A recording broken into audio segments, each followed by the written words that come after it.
In technology, the default is the standard operating value. The default. Computers, when you reboot them, typically return to their default formats. And likewise, cellular telephones, all of which I presume are turned off right now. Likewise, cellular telephones fully equipped with auto-correcting spell check, right, as a default. Are you familiar with this? Don't worry about it, Wayne, it's okay. And so if you're trying to type on your cell phone an exotic brand name or some intentionally misspelled hipster word, the default programming of the phone will sometimes respell the word that you did not intend. For example, given the default settings, Tire-Rama, which is a tire store nearby, Tire-Rama becomes Tierra or tiramisu. Brian becomes brain by default. Church becomes chicken or Chernobyl. And I don't even want to mention how the default settings have led to people inadvertently texting the most perverse anatomy lessons that you can imagine. I'm not even going to go into that right now, but you can look it up. Let me ask you something, though. If the default is what happens when we revert to no particular preference at all, what would you say is the default religious or spiritual worldview of most people? What is the default religious worldview? In other words, when something goes awry in life or some strange coincidence occurs in a person's favor, perhaps, what is the formula by which the vast majority of people make sense of their predicament? What is their default way of organizing life in tragedy and in celebration?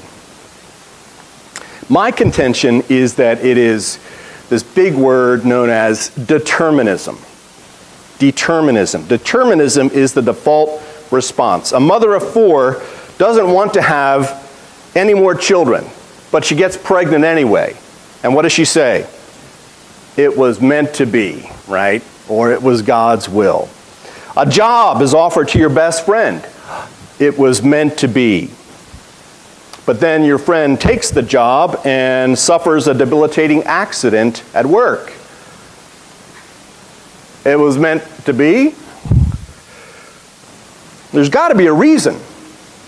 That's what I hear many, many times, right? There's got to be a reason for this. There's got to be a plan.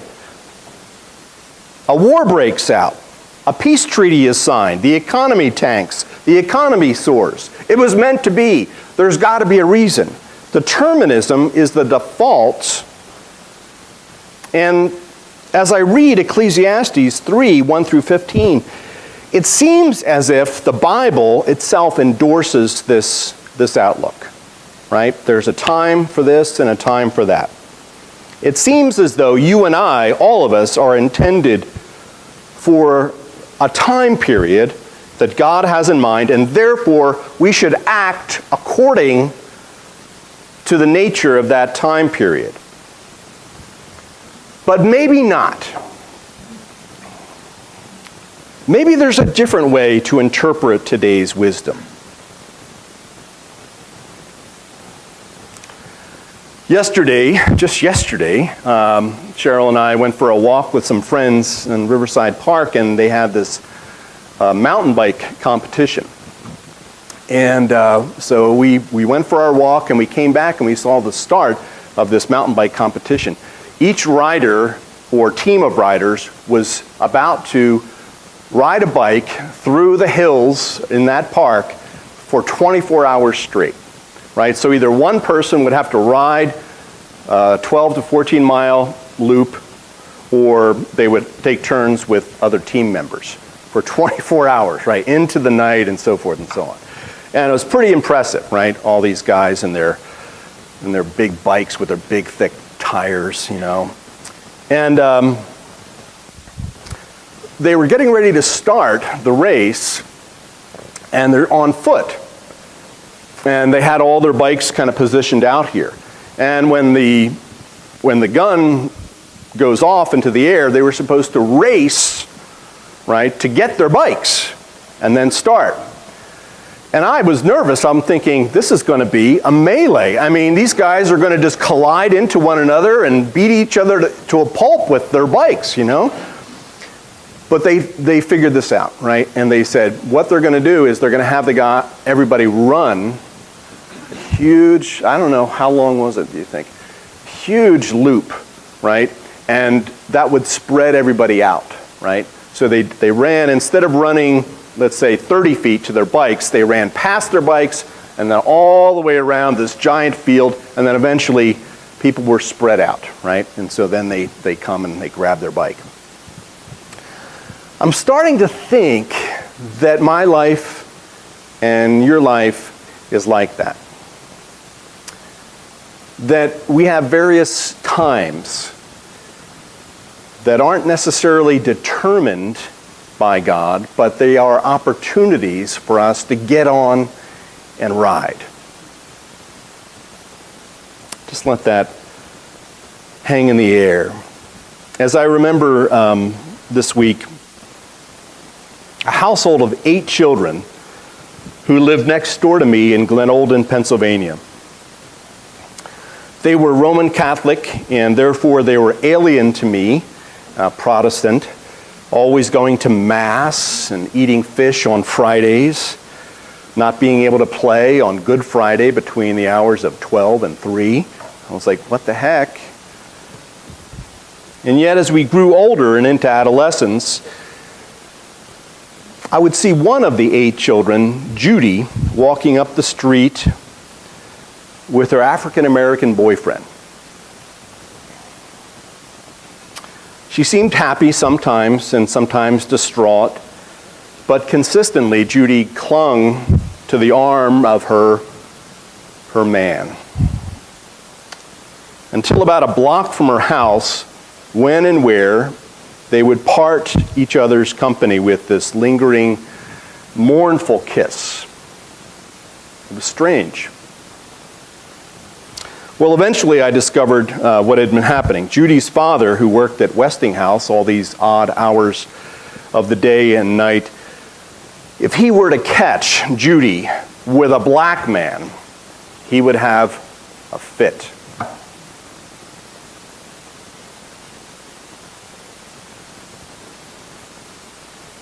And so there I was in my house on Memorial Day weekend when I heard shouts, and Judy's father was flailing his arms and cursing his daughter to hell and hurling epithets, racist epithets at her dark-skinned lover.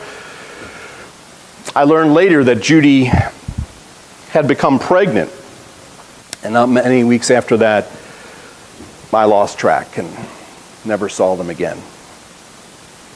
For everything, there is a season and a time for every matter under heaven. For everything, there is a season and a time for every matter under heaven. You see, another way to interpret these remarks is to read the time as an opportunity to ponder in retrospect your life, to remember it. I know, people say that hindsight is 20/20, and people say you can't go back, but you can certainly learn from a memory.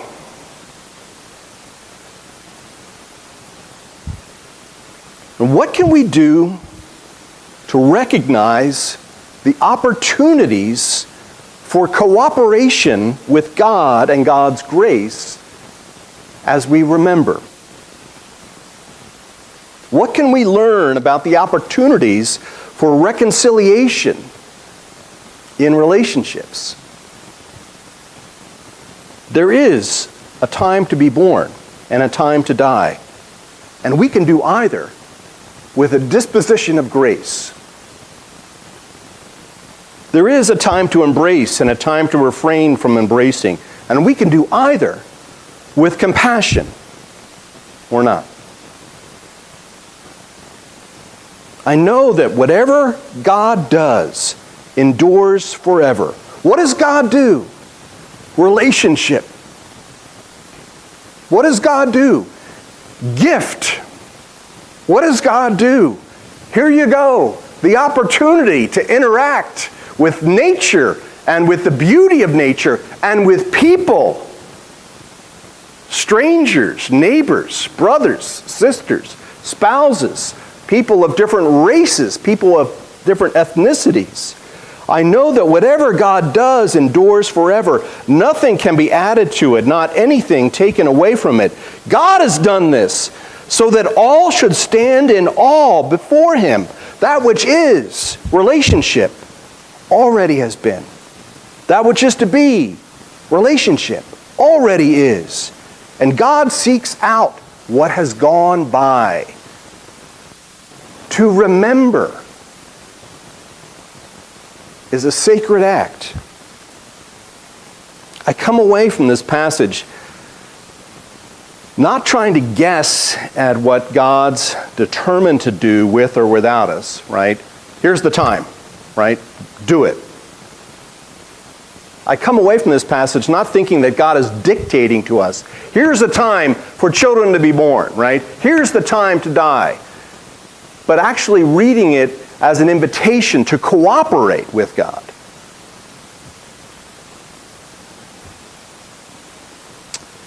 A few weeks ago, on behalf of Origin Church, I rented a rototiller. Some of you may remember this. And I proceeded to dig up the various plots of our community garden. And then we took a trip back east to see my mom, and I returned to see all the garden plots that I had rototilled so magnificently, all the plants that I had uprooted back again, right? It seemed like the right time. But little did I realize that weeds once uprooted sometimes return. Annette, our administrator, this week ventured out and said, the noxious weeds are back, and the county's going to be coming around and giving us a warning. And I thought, how ironic. Here's this community garden, and we're inviting people to come use our community garden. But now the community's saying, look at those noxious weeds growing in your garden. How ironic. How terrible. So Renata, bless her heart, Renata and Gail came by, and Renata texted me a message, and she says, this is a mess. We're in over our heads. And so I've taken the liberty, Renata writes, to hire my gardener, and these two guys will yank up everything that they can lay their hands on. And so that's how I met Jonathan and Carl. I think they were here this week. It was time. It was time to pluck up. But more importantly, it was time to meet these two guys, right? What else is there for us, right? In March, David Helzel, the superintendent of Blue Mountain School District, described for a state representative their plans regarding the eventuality of an armed intruder, right? All the school districts are debating now, what should they do? David Helzel reported, every classroom has now been equipped with a 5-gallon bucket full of river stone. If an armed intruder attempts to gain entrance, they will face a classroom full of students armed with rocks. Now, I'm not sure how I feel about this gathering of stones together, right? But I suppose it's better than many other policies that have been proposed by the NRA or by other politicians. The point is, we have these rocks. Now what? How do we use them to cooperate with God's grace? How do we use them to impede destructive behaviors that we will experience? You see, when I read in Ecclesiastes, one of the troubling parts of the story is there's a time to hate and a time to kill. And I can't fathom God saying, okay, now's the time you need to kill, Scott, or now's the time you need to hate, Scott. And the way I have resolved this in my mind, and maybe it's a stretch, is to say, people are going to hate. There will be times and seasons when you will encounter people who will hate and hate you. There will be times and seasons where people will threaten to kill you. But what's the response? That's the question. What is our response with the time that we have? Wisdom is vindicated by her deeds, Jesus says in Matthew 11:19. Wisdom is vindicated by her deeds. And he says this when other religious authorities are mocking him. They're calling him a glutton, that's somebody who eats too much, and a drunkard, a friend of tax collectors and sinners, right? That means he hung around with people like Jim and Tom, right? And it's a rare moment, I think, when Jesus says, that's right, you can call me a drunkard, you can call me a friend of tax collectors and sinners, but wisdom is vindicated by her deeds. That is to say, I have an opportunity here to manifest grace in my messy, hellion relationships. And I'll do it. Jesus, I think, is the great example of someone who redeems the time. He has curses and spittle and violence done to him, and his response is not to hate.